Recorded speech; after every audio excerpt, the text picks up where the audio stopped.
जी अस्सलाम वालेकुम। कैसे हैं आप? सब ठीक हैं?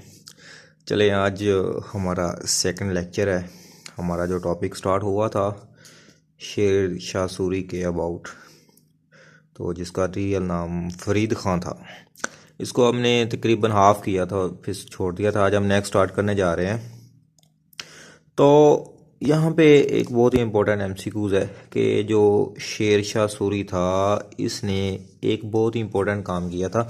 इसने ना एक रोड बनाया था, ठीक है। उस रोड का नाम था ग्रैंड ट्रंक रोड, ठीक है, जीटी रोड जिसे बोलते हैं। और तब इसका नाम होता था जर्नैली रोड, यानी कि जर्नैली सड़क। तो पीपीएससी में ये भी एमसीक्यू आता है कि ये कौन सा रोड था, तो उसका जो आंसर ये जर्नैली रोड हुआ, तो आपने उसको भी क्लिक करना है, ठीक है। यानी कि या तो आपको जर्नैली रोड दिया जाएगा या जीटी रोड के नाम से होगा, ठीक है। दोनों में एक होगा, दोनों इकट्ठे नहीं होंगे। ये रोड जो था ये बंगाल से लेकर काबुल तक था, यानी बंगाल से आगे आगरा, आगरा से दिल्ली, दिल्ली से लाहौर, लाहौर से पेशावर, पेशावर से आगे अफ़गानिस्तान यानी काबुल तक था, ठीक है। अब अगर हम इसकी बात करें, इसकी टोटल लेंथ की, तो ये 2500 किलोमीटर था। कितनी थी? 2500 किलोमीटर था, ठीक है। यहाँ पे कुछ इन्फॉर्मेशन है कि ज़रूरी नहीं है इंटरव्यू वगैरह की ज़रूरी कि इसने यहाँ पे कुछ शेल्टर हाउस वगैरह बनाए थे, ठीक है। तो इस तरह और भी काफ़ी सारी चीज़ें, चौकियाँ वगैरह बनाई थी, वहाँ सफाई रखे थे, ताकि जो लोग आते हैं जाते हैं उनको कोई प्रॉब्लम ना हो। खैर, मेरी कोशिश यही है कि हम उन्हीं चीज़ों को कंसर्न करें जो पेपर में आती हैं, ठीक है।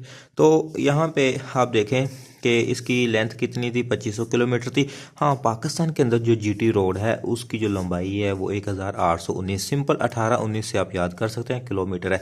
ऊपर वाली कितनी? 2500 किलोमीटर। सीधा सीधी बात है, ये कितनी? 1819, जो ग्रैंड ट्रंक रोड पाकिस्तान में है, ठीक है। इसको N5 रोड भी बोलते हैं, इसका नाम दूसरा क्या है? N5 रोड, ठीक है। अच्छा, N5 से एक और चीज़ है, एक N10 भी होता है। N10 क्या होता है? ये एक मकरान कोस्टल हाईवे है ग्वादर के एरिया बलूचिस्तान में, उसको N10 बोलते हैं, ओके। यहाँ तक मुझे उम्मीद आप लोगों को याद हो चुका होगा। नेक्स्ट हम मूव करते हैं। अच्छा, इंटरव्यू के हवाले से एक और बात है कि शेर शाह सूरी के दौर में जो पोस्टल सिस्टम था ना, फास्टेस्ट पोस्टल सिस्टम, ये मुतारफ़ करवाया गया था, ठीक है। तो थोड़ा सा मैं इसके बारे में बता देता हूँ कि तब क्या होता था कि जब एक जगह से दूसरी जगह चिट्ठियाँ वगैरह, डाक वगैरह जाना होता था, तो घोड़ों का इस्तेमाल किया जाता था, ठीक है। मुख्तलिफ यहाँ पे फ़र्ज़ करें ये जो है बंगाल है, ये काबुल है, तो इस तरह मुख्तलिफ चौकियाँ हैं, ठीक। हर चौकी के ऊपर एक घोड़ा होता था। जब एक बंदा यहाँ पे आता था तो वो अपना घोड़ा यहाँ पे छोड़ देता, वहाँ से नया घोड़ा लेता, फिर आगे जाता, वहाँ पे वो छोड़ता, फिर नया घोड़ा आगे लेता, ताकि फ्रेश घोड़ा जाए। वो फिर उधर रहता था, वो अपना घास वगैरह खाता था, फिर उसका फिर दोबारा इस्तेमाल किया जाता था, ठीक है। तो ये इंटरव्यू के लिए मैंने शॉर्ट्स आपको बताया है। नेक्स्ट हम मूव करते हैं कि शेर शाह सूरी ने, ये बहुत इंपॉर्टेंट एमसीक्यू है, रोहतस फोर्ट क्या होता है, ठीक है। रोहतस फोर्ट के बारे में आपको दो बातें बताता हूँ। नंबर एक, ये पाकिस्तान का सबसे पुराना किला है, ये आपने ज़हन में बात रखनी है कि ओल्डेस्ट फोर्ट ऑफ पाकिस्तान क्या है? रोहतस फोर्ट है। और largest fort of Punjab Pakistan, वो कौन सा है? रोहतस फोर्ट है, ठीक है। ये दो बातें ज़हन में रखनी है। तीसरी बात कौन सी है? तीसरी बात यह है कि पाकिस्तान का सबसे जो बड़ा किला है वो कौन सा है? वो रानी कोट है, ठीक है। तो ये आपने जेहन में रखना है, कंफ्यूज नहीं होना। तो रोहतस फोर्ट था, ये कब बना था? 1542 के अंदर, ठीक है। कब बना? 1542 के अंदर, ठीक है। अब देखो ये कहाँ पे है? ये झेलम के करीब है। कहाँ पे है? झेलम के करीब। यहाँ पे ना दो कौमें आबाद होती थी, एक खोखर थी और एक गखर थी, ठीक है। आजकल भी खोखर बरादरी है, ठीक है। गखर तो आई थिंक पता नहीं है या नहीं है, खोखर है। तो ये जो दो कौमें थी ना, ये क्या करती थी? वहाँ से आने वाले लोगों के ऊपर हमले करती थी, ठीक है। पता नहीं क्यों हमले करती थी, खैर इनका कोई अपना ही मामला होगा। लेकिन शेर शाह सूरी जो था, उसने इन लोगों के हमलों से बचाने के लिए काफिलों को, कबीलों को, वहाँ पे क्या किया? एक किला बनाया, उस किले का नाम उसने रोहतस फोर्ट रखा। और ये कहाँ पे है? नियर दरिया झेलम के पास है, यानी झेलम शहर में है, ठीक है। आगे देखें, ये भी मैंने बताया कि ये किला दो कौमों से बचने के लिए बनाया गया था, ठीक है। आपसे एमसीक्यूज में पूछा जा सकता है कौन सी दो कौमें थी, उनके नाम बताएं।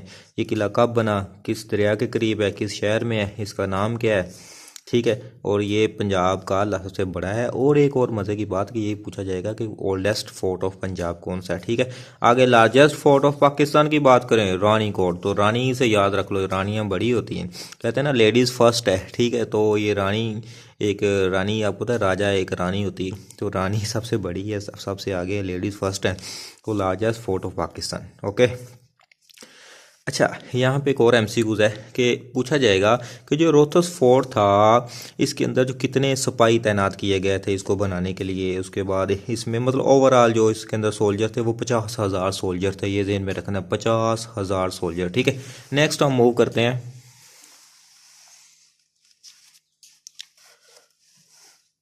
चलें जी, यहाँ पे एक शख्स का नाम है, ये शख्स जो इसका नाम है तोडरमाल, तोडरमाल कह लें, टोडरमाल कह लें, जैसे आप पढ़ लें। ठीक है, ये क्या था, ये एक ज़हीन फतीन हिंदू इंसान था। ठीक है, शेर शाह सूरी ने इस बंदे को अपना फाइनेंस मिनिस्टर रखा हुआ था।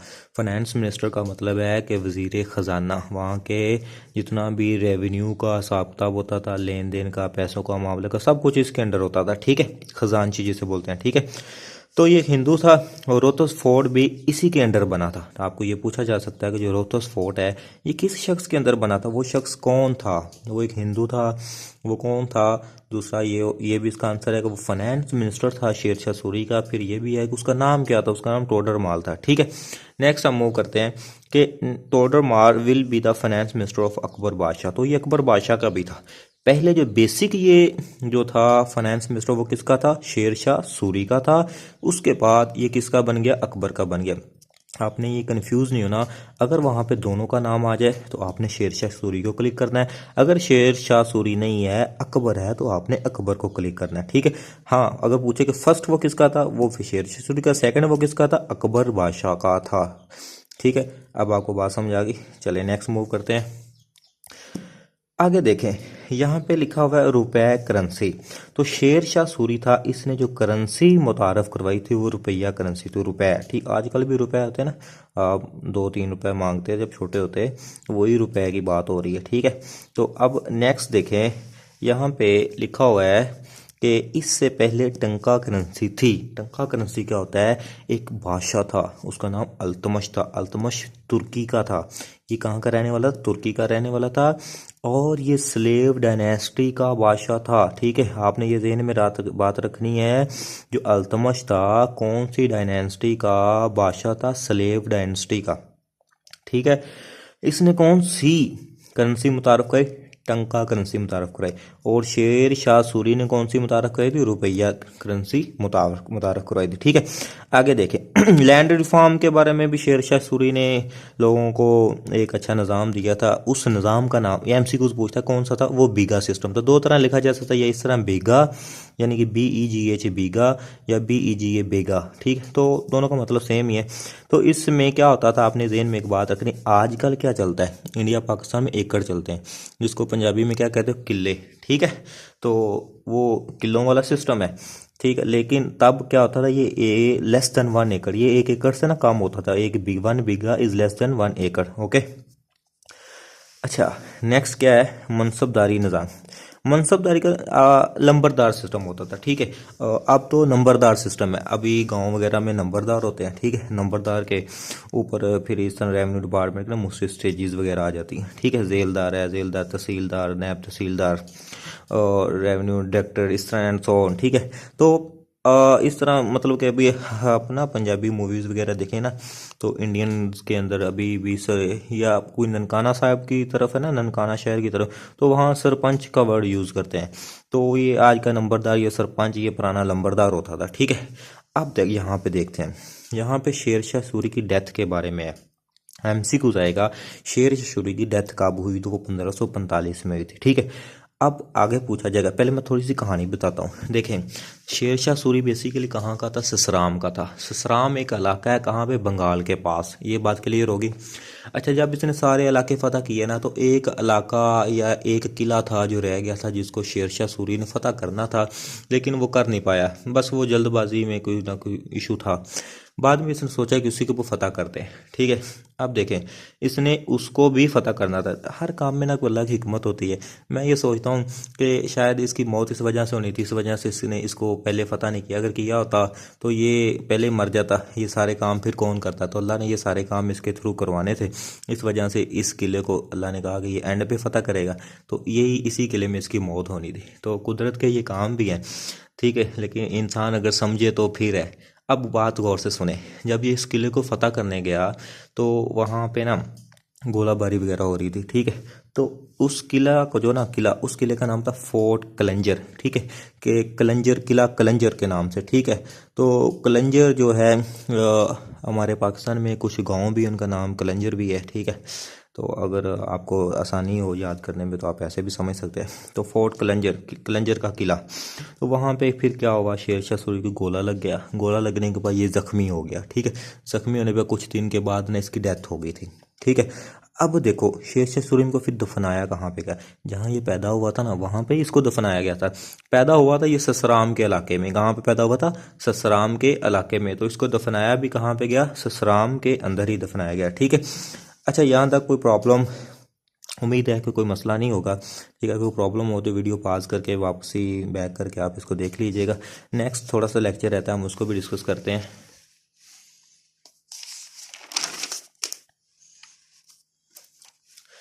चले, अब हमारे पास ये थोड़े से पॉइंट्स हैं। शेरशाह सूरी के ना 3 बेटे थे, ठीक है। पहले का नाम था इस्लाम, दूसरे का नाम था सिकंदर, तीसरे का नाम था आदल, ठीक है। इस्लाम, सिकंदर, आदल, ठीक है। IAS, आई से इस्लाम, और सॉरी एस से सिकंदर और ए से आदल, IS से, ठीक है।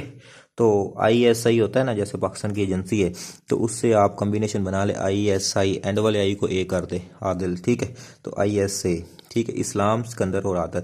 जो इस्लाम था ना, इस्लाम शाह सूरी, ये शेर शाह सूरी का जो बेटा था ना, ये हडराम था, निकम्मा था। जैसे ये बादशाह नहीं, मुगल बादशाहों का जैसा हिसाब था। ज़्यादातर जो मुगल बादशाह गुजरे हैं पहले 6 को निकाल के, ऐश प्रस्त था, निकम्मा था। अब जो दूसरा था सिकंदर शाह सूरी, सिकंदर शाह सूरी जो था, इसकी जंग हुई फिर किसके साथ, हुमायूं के साथ। हुमायूं ने इसको शिकस्त दे दी थी, ठीक है। तो हुमायूं ने जब इसको शिकस्त दी तो हुमायूं ने दिल्ली के ऊपर कब्जा कर लिया। तो ये MCQs बनता है कि हुमायूं ने, अभी तक जो MCQs बना है कि हुमायूं ने दिल्ली को दोबारा कब कैप्चर किया, तो ये बनेगा 1555 यानी कि 1555 के अंदर। हाँ, यहाँ पे ये भी MCQs बनता है और पूछा जाएगा कि हुमायूं ने किसको शिकस्त दी थी, तो वो सिकंदर शाह को, सिकंदर शाह सूरी को। सिकंदर शाह सूरी कौन था, ये शेरशाह सूरी का बेटा था। थर्ड जो उसका सन था, उसका नाम था आदिल शाह। क्या नाम था, आदिल शाह सूरी। अब जो आदिल शाह था ये भी निकम्मा था। ये 1555 में जब सिकंदर शाह सूरी को शिकस्त हुई तो उसके बाद जो कुछ इलाके बचे, 1556 में इसकी हुकूमत आई, तो इसने क्या किया, ये भाग गया था। ये क्या किया गया, भाग गया था। हाँ, यहाँ पे एक और बात है कि जब ये भागा था तो इसका एक जर्नैल था जो सारी फौज को लीड करता था। उसका नाम क्या था, उसका नाम हीमू था, ठीक है। उसका क्या नाम था, हीमू। तो ये भी MCQs बनता है। तो नेक्स्ट जब हम अगले टॉपिक की तरफ जाएंगे तो वहाँ पे हम जो हीमू को भी डिटेल से डिस्कस करेंगे। तो मेरे भाई, आप लोग